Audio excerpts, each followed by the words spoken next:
ក្រុមអ្នកស្រាវជ្រាវបង្ហាញថាស្ត្រីដែលបានហាត់ប្រាណទៀងទាត់អាចជៀសឆ្ងាយនៅជំងឺមហារីកទាំងអស់នេះបើយោងទៅតាមការសិក្សាស្រាវជ្រាវរបស់ក្រុមអ្នកជំនាញជាច្រើនបានបង្ហាញថាស្ត្រីដែលបានហាត់ប្រាណទៀងទាត់អាចជួយកាត់បន្ថយហានិភ័យនៃជំងឺមហារីកបានយ៉ាងច្រើនជាពិសេសគឺមហារីកស្រទាប់ស្បូនអាចកាត់បន្ថយបានរហូតដល់ 34% និងជំងឺមហារីកសូដន់ផងដែរការរស់នៅមានសុខភាពល្អរួមទាំងការធ្វើលំហាត់ប្រាណបានទៀងទាត់គឺជាគន្លឹះសំខាន់ក្នុងការបង្ការកើតនៅជំងឺទាំងអស់នេះជំងឺមហារីកគ្រាន់តែឮក៏មានការខ្លាចរអាលផងដែរដោយសារតែមានមនុស្សជាច្រើនអ្នកណាដែលបានបាត់បង់ជីវិតដោយការកើតជំងឺមហារីកបើយោងទៅតាមការលើកឡើងរបស់លោកវិជ្ជបណ្ឌិតជនជាតិសហរដ្ឋអាមេរិកផ្នែកជំងឺមហារីកបានមានប្រសាសន៍ថាស្ត្រីដែលបានធ្វើលំហាត់ប្រាណទៀងទាត់ក៏ជួយបង្ការនៃការកើតជំងឺមហារីកទាំង3ប្រភេទដូចខាងក្រោមនេះទី1បង្ការនៅជំងឺមហារីកស្រទាប់ស្បូនបើយោងទៅតាមការស្រាវជ្រាវរបស់សាកលវិទ្យាល័យនៅសហរដ្ឋអាមេរិកបានឲ្យដឹងថាស្ត្រីដែលបានហាត់ប្រាណទៀងទាត់150នាទីក្នុងមួយសប្តាហ៍ឬក៏ច្រើនជាងនេះនោះអាចកាត់បន្ថយហានិភ័យនៃការកើតជំងឺមហារីកស្រទាប់ស្បូនបានរហូតដល់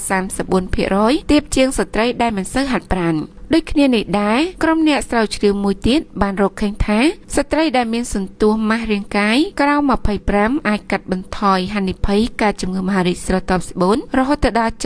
73% ទាបជាងស្ត្រីដែលមិនសូវហាត់ប្រាណនិងមានសន្ទុះម៉ាស់រាងកាយលើសពី25ស្ត្រីដែលមានសន្ទុះម៉ាស់រាងកាយខ្ពស់ជាង25ត្រូវបានគេចាត់ទុកថាលើសទម្ងន់ហើយទី2បង្ការជំងឺមហារីកសូដន់ជំងឺមហារីកសូដន់មួយនេះគឺបានឆក់យកជីវិតមនុស្សស្រីជាច្រើនអ្នកនៅលើពិភពលោកផងដែរបើយោងទៅតាមការសិក្សាស្រាវជ្រាវអំពីជំងឺមហារីកសូដន់បានឲ្យដឹងថាស្ត្រីដែលមានប្រវត្តិគ្រួសារកើតជំងឺមហារីកសូដន់អាចជួយកាត់បន្ថយហានិភ័យកើតជំងឺមួយនេះបានរហូតដល់ 25% ប្រសិនបើស្ត្រីរូបនោះបានធ្វើលំហាត់ប្រាណជាប្រចាំ20នាទីក្នុងមួយថ្ងៃនិងរក្សារបៀបរបបរស់នៅរបស់ពួកគេបានល្អដូចគ្នានេះដែរសម្រាប់ស្ត្រីក្រោយអស់រដូវកាលណាបានហាត់ប្រាណទៀងទាត់បែបប្រើកម្លាំងខ្លាំងៗក៏បានធ្វើឲ្យមានការប្រែប្រួលកម្រិតអរម៉ូននិងប្រូតេអ៊ីនជាលំដាប់មានការថយចុះអត្រាប្រឈមការជំងឺមហារីកសូដន់ទៀតផងចំពោះស្ត្រីដែលមានផ្ទុកនៅកោសិកាបំផ្លាញខ្លួន BRCA ដែលអាចបង្កឲ្យមានហានិភ័យការជំងឺមហារីកសូដន់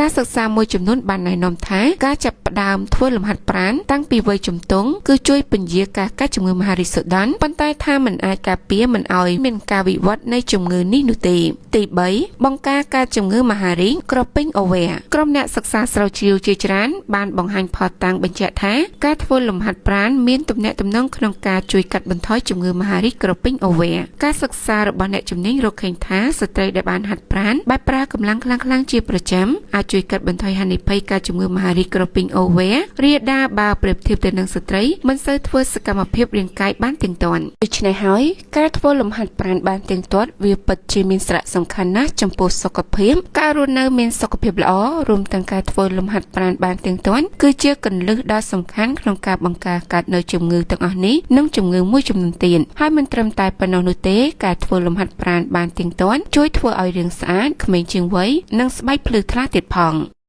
បងប្អូនកំពុងតែស្វែងរកនៅថ្នាំដុសធ្មេញដែលមានគុណភាពល្អចំណុះច្រើនហើយនិងតម្លៃសមរម្យបងប្អូនអាចសាកនៅថ្នាំដុសធ្មេញជប៉ុននេះបានបើគុណភាពវិញគឺល្អស័ក្តិសមនឹងបងប្អូនប្រើប្រាស់ជាប្រចាំថ្ងៃថ្នាំដុសធ្មេញជប៉ុនមួយប្រភេទនេះបងប្អូនប្រើទៅគឺវាផ្ដោតទៅលើបញ្ហាធ្មេញស្រាវការពារធ្មេញពីបញ្ហាពុកហើយនឹងជួយកម្ចាត់នៅបញ្ហាក្លិនមាត់ជាពិសេសនោះបងប្អូនប្រើជាប្រចាំវានឹងជួយធ្វើឲ្យធ្មេញបងប្អូនសភ្លឺស័ក្តិសមបំផុតសម្រាប់បងប្អូនចូលចិត្តពិសាកាហ្វេពិសាតែជារៀងរាល់ថ្ងៃរីឯចំណុះក៏ច្រើនបើតម្លៃវិញក៏សមរម្យទៀតគុណភាពធានាជូនបងប្អូនអតិថិជនប្រើហើយគឺគាត់ពេញចិត្តនឹងគុណភាពនៃថ្នាំដុសធ្មេញជប៉ុននេះខ្លាំងមែនតើបងប្អូនចាប់អារម្មណ៍ឬក៏ចង់សាកសួរព័ត៌មានបន្ថែមអាចតាក់ទងតាមរយៈលេខទូរស័ព្ទនៅក្នុងវីដេអូឬក៏អាចឆាតចូលទៅក្នុង page